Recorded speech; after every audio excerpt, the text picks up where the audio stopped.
to Raphael Signs, where we transform your everyday moments into extraordinary memories with our bespoke mug printing services. Whether you are looking to immortalize a cherished photo, celebrate a special occasion, or promote your brand with a personal touch, our high-quality custom printed mugs are the perfect solution, which are ideal for gifts and corporate giveaways. Choose Raphael Signs for your mug printing needs. Call us now on the number on your screen for a free quotation, or visit us at 91 Livingston Avenue, corner 8th Street, Shilo Building, Harare, Zimbabwe. Maskati akanaka muri yeZimbabwe tinokukwazai pano paSly Media TV. Pano tinokupai nyaya dzakasiyana-siyana dzinenge dzichiitika munharaunda dzatigere. Zita ndinonzi Simbarashe wekwazvidza. MuZimbabwe kunonzi kana munhu afa kunoitwa anonzi executor. Executor uyu ndiye anezenge achimaneja maproperties asiwa nemushakabvu kutiwo vanokwanisa kubenefita vabenefite pa estate yemufi uyu. Asi zviri kuwanikwa zvichinzi ivo vacho vanenge vari maexecutor ndivo vanozopedzisira vakutora mamwe maproperties evafi vanenge vafa ava, muri dzinosara dzachona dzichizosara idzo dzichitambura zvekuti vanogona kutoshayiwa chekubata. Vamwe vati vane upfumi unoenderera nekuda kwokuwana zvakasiyana-siyana kubva kuroo yavo yekuva executor. Nhasi uno tine nyaya yakada kudaro yauya watirai muno manonzi Felicitas Darangwa. Felicitas Darangwa sangana nevateereri veSly Media TV muvakwazise tizotanga nyaya yedu. Felicitas Darangwa. Okay. Felicitas, nhasi tiri kuno kumastudios edu Sly Media TV. Tine nyaya yatinenge tichitevera mumapepanhau uye tichiona pakasiyana-siyana. Asi tatiko nhasi titaure nezvenyaya yawauya nayo. Nyaya iri kukuita kuti uve nechidokwa-dokwa chekuti justice should be done. Nyaya yako yakamira sei, Felicitas? It's like nakambinge ndichishanda kuma executors vachiita zvekudistributa maproperties. So pane zvandakaonawo nezvandakadzidzawo, then you find kuti sometimes zvimwe zvacho hapana justice, you know. Mungatitsanangurira here kwamaishanda uye yanga iri kambani yani, makatishanda kwenguva yakareba sei, and zvii zvamaona zvacho? Zvemanje-manje ndoti pandakazotanga apa ndakashanda for 5 years, but ndakamboshandako after ndapedza my form 4 ndakamboshanda ikoko and I experience a lot. Okay. Ikoko. So company yacho is my sister's company. Taishanda as a family. Okay. Yeah. So yes, go ahead. Yeah, mukushanda ndo mandaidzidza zvakawanda nekuona zvakawanda zvaiitika through paku share ma properties ema deceased. Okay. Tichimbokurukura wataura kuti une a lot of things that you have seen zvanga zvichiita kuti uve nedoubt yekuti maitirwo ari kuita zvinhu izvo sandiwo. Maybe munogona kuti mentionira in passing zvishoma zvezvimwe zvamakaona zvaitwa pakambani apa zvomunoti izvi hazvisizo zvinofanira kunge zvichiitwa. Zvimwe zvinhu zvandingataura ndezvekuti paitwa kufojera masignature zvekuti munhu anotokwanisa kunzi wakasaina consent to sell, then munhu onjoti handina, but I don't know kuti but zvaitozongopera zvakadaro munhu achitongoti handina, paitwa forgery of masignatures, mafraud. Unonoti pane mari hobo dzinenge dzichi. Okay. Forgery. Saka zvinoreva here kuti varidzi vekambani ndo vaifoja vachizotengesa maproperties evamwe vanenge vanzi ivo vadistribute? chichaitika chaizvo mamwe nemamwe maestates maybe munongotitora mbichana through some of the things that we've seen. Yeah, ipapo pakamboitika a case I can't disclose the information. Okay, I mean just not mentioning names. Tunongotaura hako case yakadai. Yeah, pakamboita imwe case yekuti imwe client yaiti ina ndinambobvera ndaita sei ndasaina ma consent to sell vachinetsana mukudaro wotoona kuti mapapers aya aizokwanisa kuita sei kusaina. And I think ini ndakatomboitawo mumwe wacho akatombonzi teedzera signature ndikaitadza hangu then wazosaina varivo. Okay. But you were talking of a lot of properties urikuva kuti yanga iri consent to sell property yanga ichinzi yaseliwa kunani uye iri yeumwe munhu yeclient. What was happening? Yanga iri yani? Yanga iri ye-deceased. Okay. You see? Yeah. So sharing of property or even consent inenge kuserera ma-beneficiaries. Okay. Vanzwisisa. Okay. Wokuti ma-beneficiaries now ndo vanenge vakuita follow-up vachifambira inonzi property yemovie. Okay. So maybe une mamwe makesi aunoona kuti apa maybe paimboitwa zvechitsotsi zvinenge ogona kunge zvichiita disadvantage kuma-deceased. Akawandisa. Maybe hatigoni kunge tichimenshena manames zvedu but unogona kutibatira imwe example yezvimwe zvakaitika. Yeah, zvakafanana imwe ye-sharing of property yakaitwa pavana. Vana my sister ndiye anga ari executor. In fact ndiye akazviappointa as an executor pathat estate. Then sharing of property I am the one akanyora zvese zvekuzonyora mazita evana ma-beneficiaries. Rinonzi M12 fomu racho rinosainwa rinofiliwa iro rekuti vana vakasiwa nemufi ndevapi uye vanofanira kubenefita vese. Then ipapo vana vakabenefita mufi. I think pane vamwe vana 7 vakasiwa vakabenefita vana 3. Okay. Then the case ikatoenda kwa-Master of High Court. Pakazosvikawo sezvinongoitwa zvekuti nyaya inoshambadzwa mupepa kuti vanhu vari kusheyana nedzichi property yemufi nhingi saka imimi kana muine chikwereti kana huyai. Saka zvakazoitikawo tikazoenda kwa-Master of High Court. Inini ndakaendawo sezvo ndiri pabasa. Pakazoitawo kakutaudzana vana vemufi vauya vachiti taizobenefita property yani yababa vedu but hazvina kukwanisika kuita saizvozvo. Vakatobuda zvichiri pakati mushure mekunge vaudzwa kunzi imimi hapana chamuri kuita sei chamuri kuwana.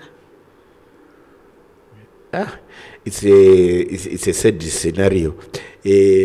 Imimi ndiri kuona kuti muri kuti ava ndisisi venyu. People vanogona kuti iwo muri kumuning'ina makamboshandako.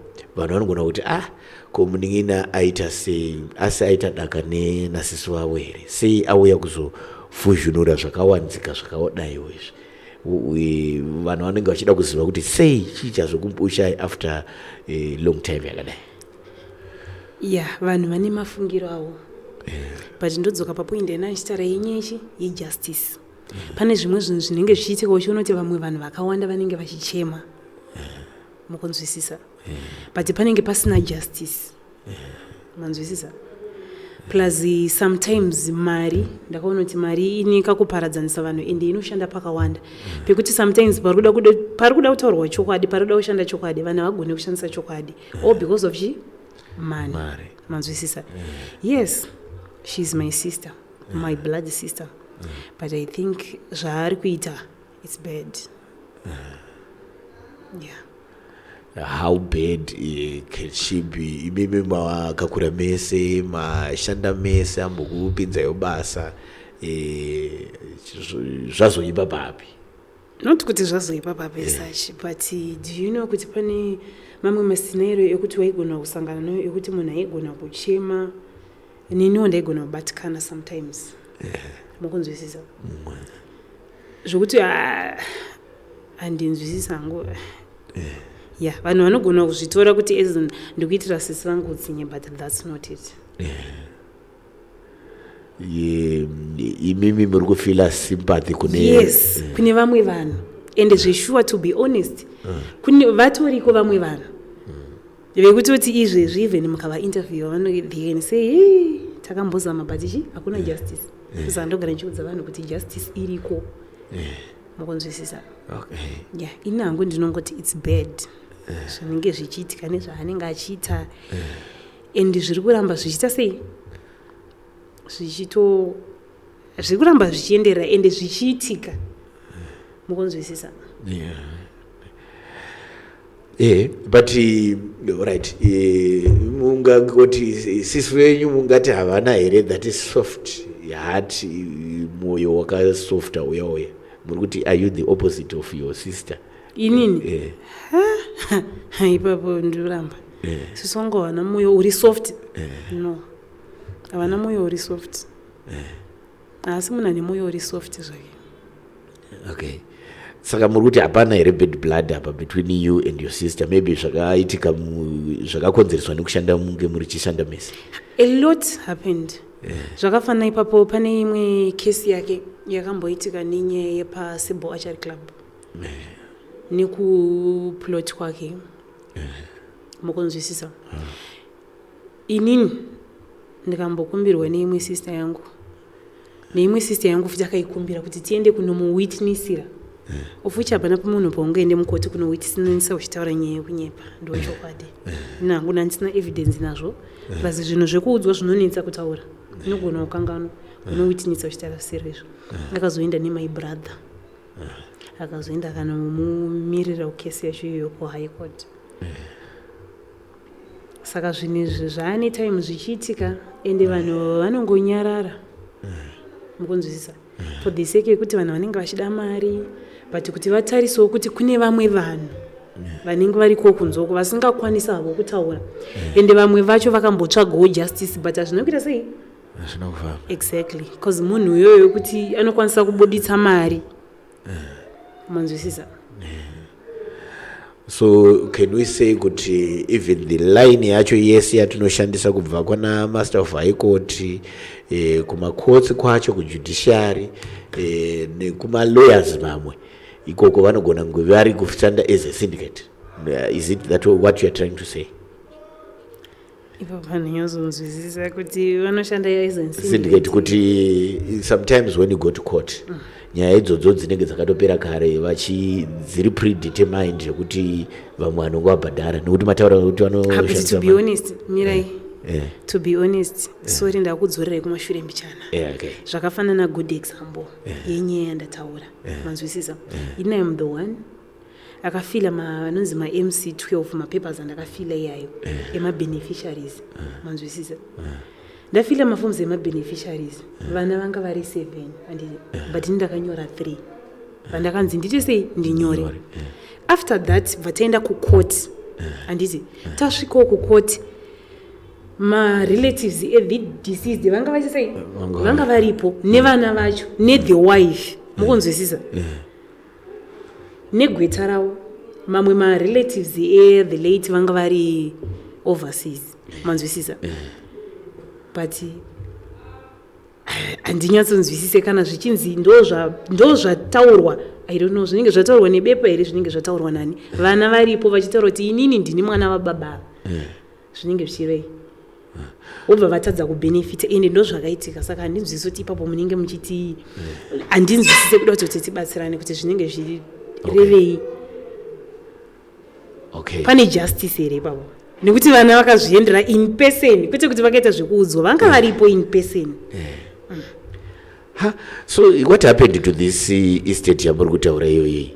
Izvezvi yava yani, yava muzita mani, and what happened to the wife? The wife akanzi ndakamuita buyout, then vana hapana havo chavakabenefita. Vakabenefita ndivava 3 nemumwe mwana 1 angasiriwa baba ndiye akabenefita. Ndo vari kungobenefita muzvinhu zvechi zvababa vari 3.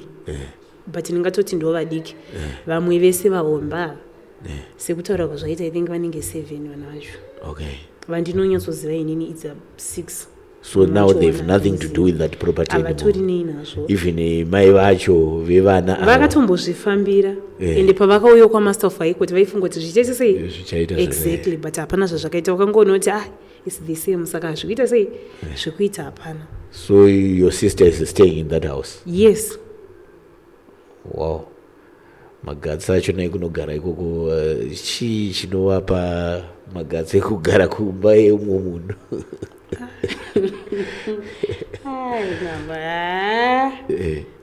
Hanji mimi munobhiliva kuti hakuna juju but juju ririko guys. Juju ririko. Seriously? Yes. So you believe your sister also does the juju? Yes, I believe ninye kuti pane imwe scenario yakazomboitika taita imwe estate yavaida kuwina. Then takabva tanzi handei kushokunze ukabarendeswa kushokunze kung'anga inangwa hana zvandaizivawo wangu ndaingoti ndikuendonani nasisi plus the fact yekuti ukama tinenge tichitopa side but kana takubasa ndi vanenge vatoo bosi saka bosi vakakuti chakati ungati bosi hazviite inoti ndiri pateritori yemunhu bosi ndo kunobva mari yacho exactly ingamukuziva okay saka pakangoitikawo zvakaitikawo saka zvejuju mutema waunoti juju hakuna but ndinoti zvejuju vano they believe in juju ende vamwe vacho zvinovaitirawo zvejuju. Okay. Yes. Also financial power. Saka nyemari money talks zvagara. Kana muchitaura imimi nezveproperty yamuri kutaura yekuti pakazongoitwa buy out mukadzi wemufi saka how many other properties have she acquired through that bit? Amwe amunoziya? Akawanda but mamwe wacho haisi muzita rake. Okay. Yes. In fact maproperties akawanda haisi muzita make. Okay. Yes. Anogona kuisa muzita rebrother yake. Iye haisi maproperties muzita rake kana even muzita revana. Okay. Akawanda. Co-family. Now we talk about family. Mimi, she's your sister. Vanoti kudii mamwe mafamily members ari kuziya here nyaya idzidzi? As a family kufamily zvakambotaurika vanodziziva nyaya idzi but the fact yekuti pane chinhu wani chandakaonawo vamwe vabereki veduwo vanenge vari kumushowo mari havasisina saka iye ndiye anenge achitonzowa nemariwo kusaidi kwake anenge aine mari kusaidi kwake noti kwangwa anenge aine mari saka anenge aine seiwo kusaidi ikoko saka vamwe maparents vanopedzera vakutora saidi rechi but vamwe as mafamilies macousins nechi vanozviziva zvese izvi. Okay. Yes. And things have been just kept quiet. The fact yekungoti kamunhu wese anangoti anotangwa nani zvinenge zviripo and vanhu vanenge vachitoti vakawanda vacho vanotomutya ngototi iyeyu amen kosei zvakadaro tongonamata. But it makes me ask you again kuti vamwe vese vanomutya asi iwe nhasi tinewe panapa ndokutaura hausi kutya here juju yawambotaura kana iye anotozviziva hake iye neni hatinombotanga not kuti mafights as such but iye neni ka hatinombobvira taklika zvekudaro yes taishandidzana zvedu but hatinombobvira taklika hatinombobvira taklika zvekudaro. What was the difference? Not kuti the difference as such but my sister pane zvimwe zvinhu zvekuti togona kuti zvikaitika mafamilies zvakafanana isusu kufamily kwedu unotoona kuti ava vanotora side running ava vanotora vaside running ini nangu ndo zvandagara zvanditori kana iye anotozviziva tichitotaudzana anotoziva kuti uyu haitirwe izvozvo hake and that's me anotozviziva. Vamwe vanotomunzwisa vanomubhelieve because I have a brother of mine iye anotomunzwisisa anotorespectana vatinoiti sei but inini panotongoda chokwadi ndomuudza. Okay. Because pane this other day my brother paakambomutumira message akati iwewe paakambobuda newspaper kakawanda so pane nyaya dzake dzakamboita akabuda newspaper kakawanda then my brother akazomutumira message akati zvauri kuita zviri kutinyadzisa you find kuti nyaya dzako dzaunenge uchiita dzechitsotsi wadi kuita zvinhu zviri straight mangwana zvinozokunyadzisa shishi mukonzwa. Then vakagaragara vanhu vaya vekuti vanenge vavese inini to be honest I don't take sides ende ina handina basa kuti hanzi une mari saka ndonyarara ndoita sei that's me ndosaka iye nini hatinyatsokilike zvekudaro but chokwadi ndomuonesa ndogara ndakamu iye anogara akandudza kastatement kekuti heye vanhu havafaniri kukugunun'unira and is true haufaniri kurarama uchigunun'unirwa nevanhu mukunzwisisa haufaniri kurunga uchigunun'unirwa nevanhu iwewe kana uchingoita zvinhu zvako zviri straight ita zvinhu zviri straight. Okay, you've just said kuti ane nyaya dzakambobuda mapepa dzanga dziri dzei nyaya dziri related here to this yes pane yakambobuda munewspaper but handinazoona haufakwa yakaenda dzinongotaurwa munewspaper dzotongopera dzakadaro about the case yaJinimbi achinzi uya Jinimbi the late yes the late Jinimbi achinzi uya neID inoprova kuti you are a lawyer. Okay, Yes. you mean to say vakamboita executor we-estate yaJinimbi? Yes. Okay. And how did it go?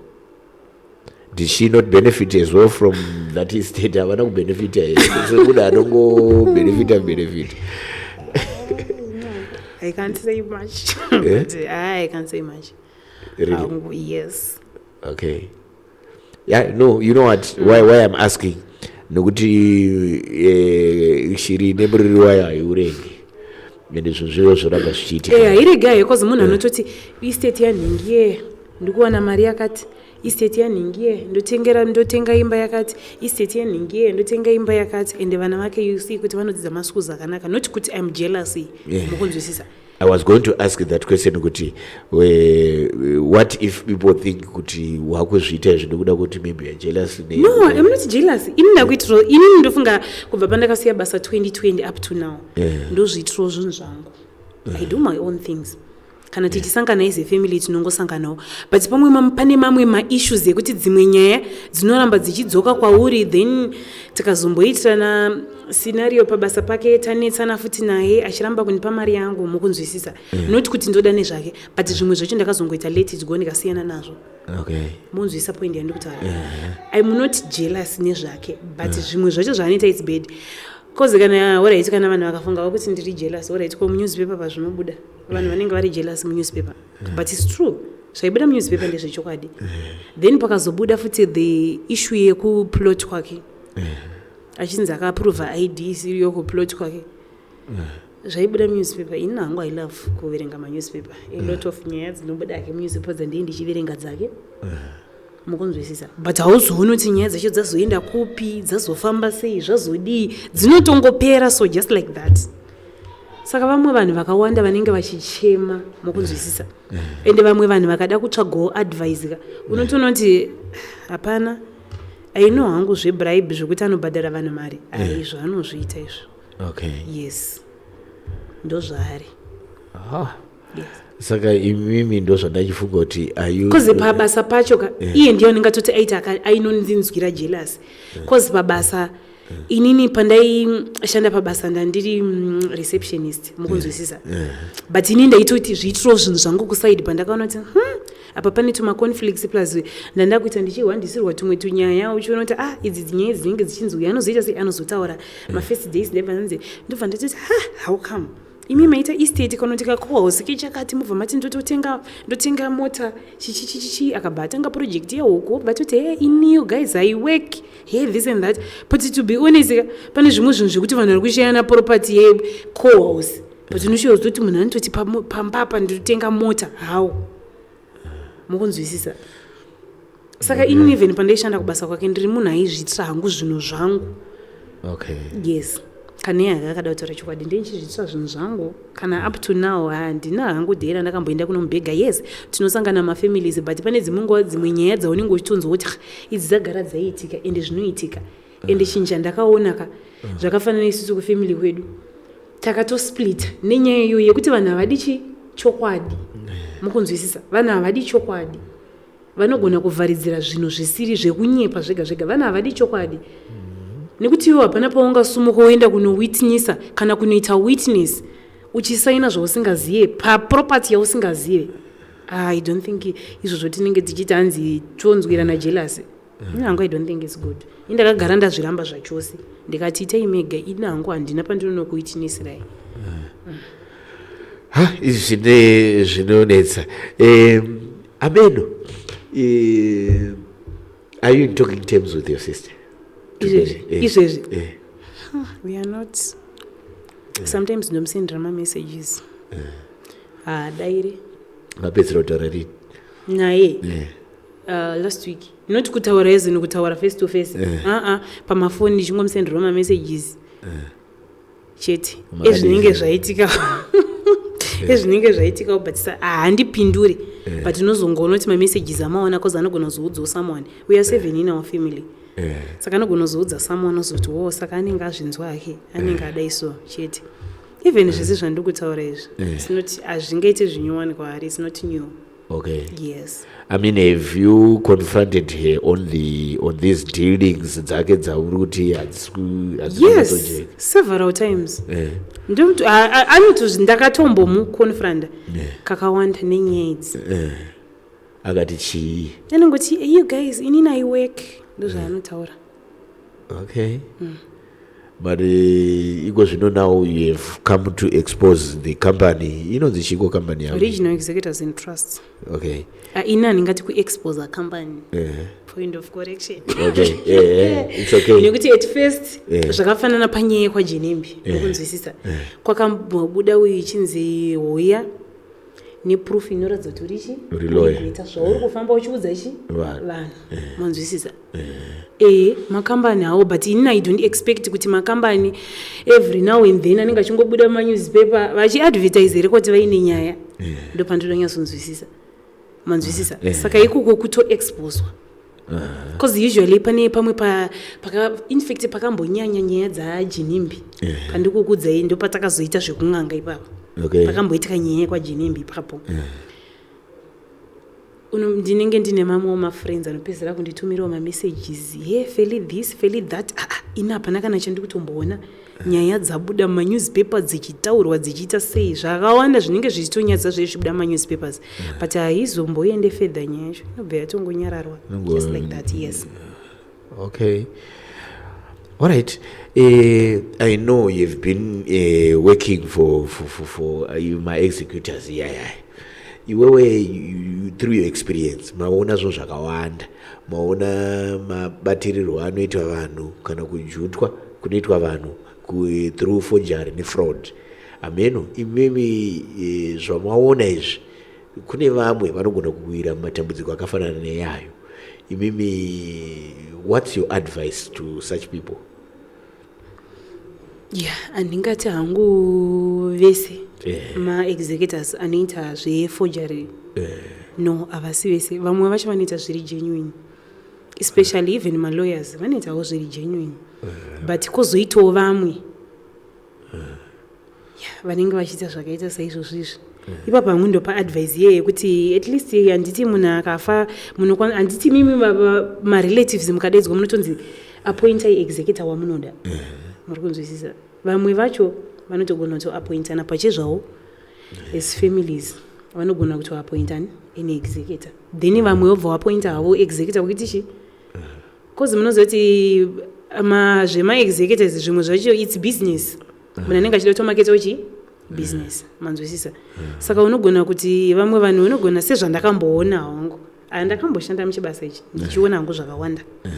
Sezvandakaona zvekuti vanhu vanogona kuti vakaita meeting then obva vati isusu tinoda kuzviitira tega tizviappointira executor wedu tega mukunzwisisa. Then the executor kana achida state anobva atotara madisadvantages nema-advantages zvokuti imobva matozvinoti zviri ndite sei titsvage an executor but still anenge arichiita sei anenge achitobhadharwa anenge aine percentage yake pasharing of property iyoyo. Okay. Saka kuti vanofanira kuappointa their own. Zvakafanana good example kana dzimwe ina ndingati hangu ndakapasa accounts zvekudaro. But pane mamwe mapapers ataiti tikaendesa kwamaster aidzoka every now and then mukunzwisisa. Uchinoti panenge pasina kuwirirana nenyaya dzemari. Okay. Mukunzwisisa. Yes. All right. Tichidzoka ipapo zvakare.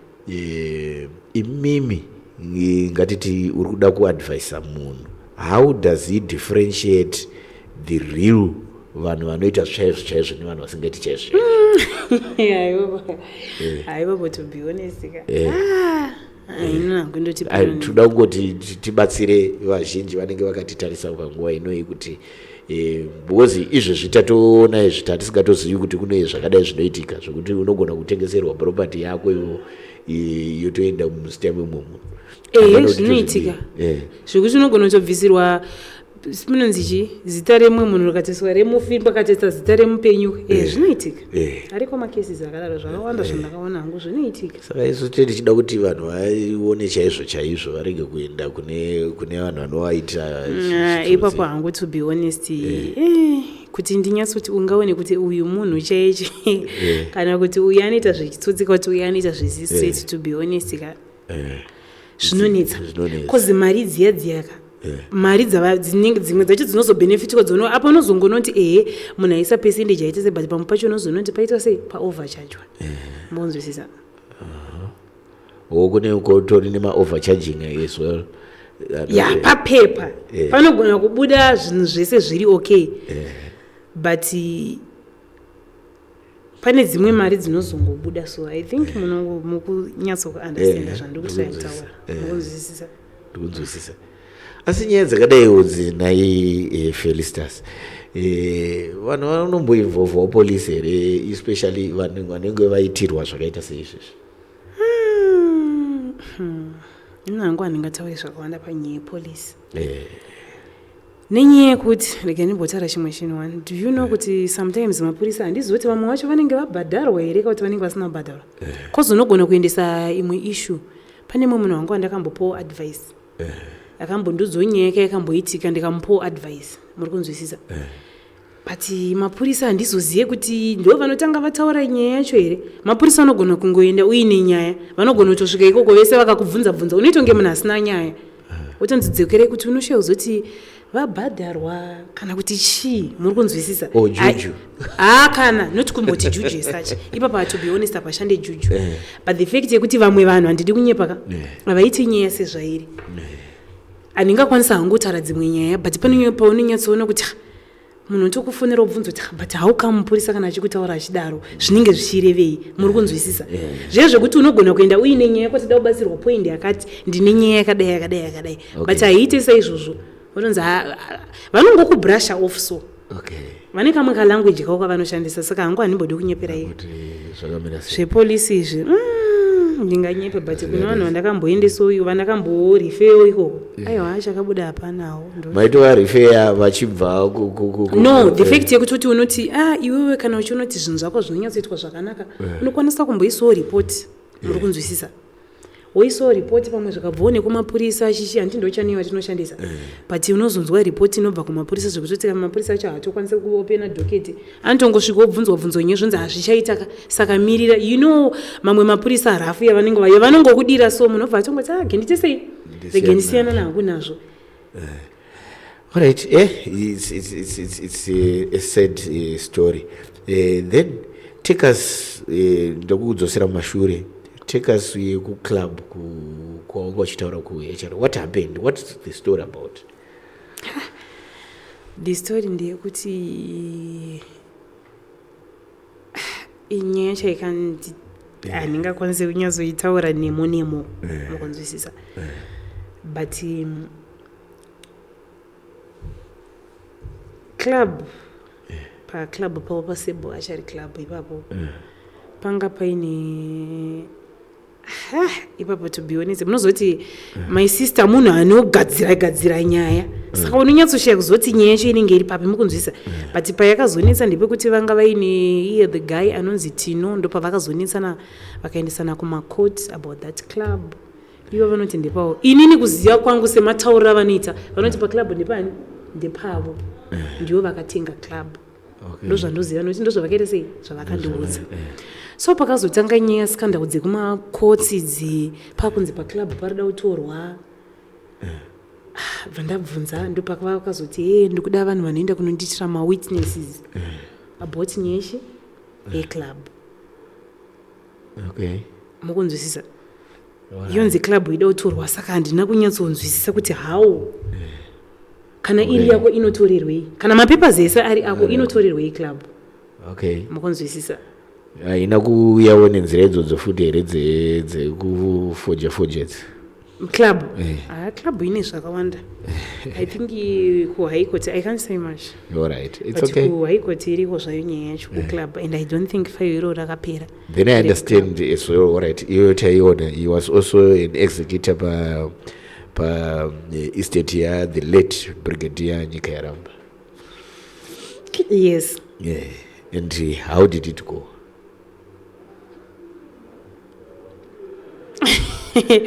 Yeah, I can't say much. Okay. But yeah, yanga ine mari zvayo estate yacho. Yanga ine mari and vakashare mari. I don't know kuti mari dzacho dzinozosheka sei. Then my brother akatenga imba. Iyo my sister akatengawo zvake. Yeah. Okay. Chete estate dzivana ukuru but tirikungoda kuti tiite unleash tiburitse pachena the fraudulent activities dziri kuitika dzamanga muchitaura. All right, as Felicitas, what is it that you want to be done, kuda kuti zviitike kuti iwewe mwoyo wako uzorore uyezve nyaya dzacho dzinyatso kufamba zvakanaka? Inangu nditongochemera chinhu chinonzi justice chaiyo.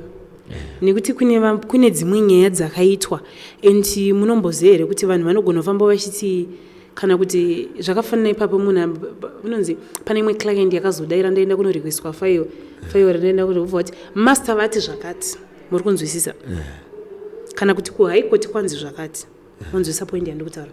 Uvuchi munhu iye anosimuka neshoko rekuti chi high court kana kuti ndiani ndimaster.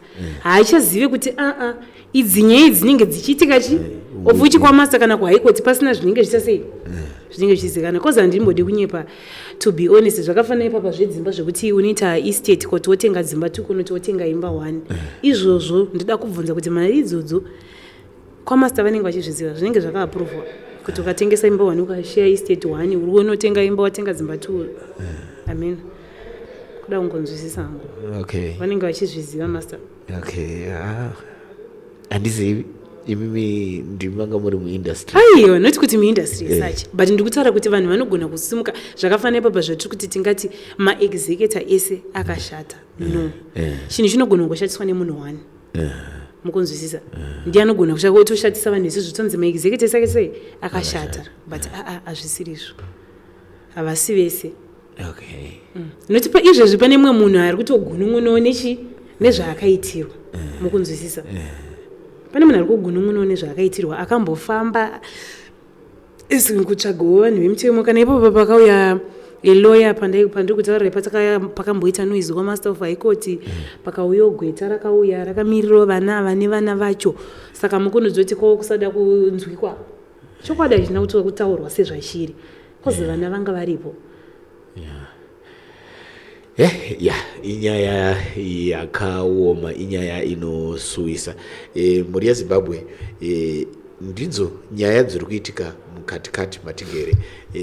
Zuro ndizuro tatine imwe nyaya futi yaElizabeth Mucheche ari kuchema neestate yaBrian James Rhodes yakatorwa, uyezve muri kuonzwa mhuri dzakawanda dzaluza maproperties adzo through fraudulent means. Izvozvo iye Felicitas ari kuti she wants justice to be done, she wants justice. Haasi kurwisa sisi wake, asi haasi kufara nemaitiro ari kuitwa basa naiwo nokuti pane chimbavha nechitsotsi chakanyanya, uyezve a lot of bribes being paid along forgery yekufojera masignature and all the stuff, and she wants these scenarios investigated and the truth to come out so that other families also vari kuluza properties avo vawane solace from these investigations. Anokuoneka ipano ndichionekerawo Felicitas Darangwa ndisimba raShezvidza. Tinosangana mune zvimwe zvirongwa. Bye bye. Come Come to Raphael Signs, where we transform your everyday moments into extraordinary memories with our Backspoke mug printing services. Whether you are looking to immortalize a cherished photo, celebrate a special occasion, or promote your brand with a personal touch, our high-quality custom printed mugs are the perfect solution, which are ideal for gifts and corporate giveaways. Choose Raphael Signs for your mug printing needs. Call us now on the number on your screen for a free quotation, or visit us at 91 Livingston Avenue, corner 8th Street, Shilo Building, Harare, Zimbabwe.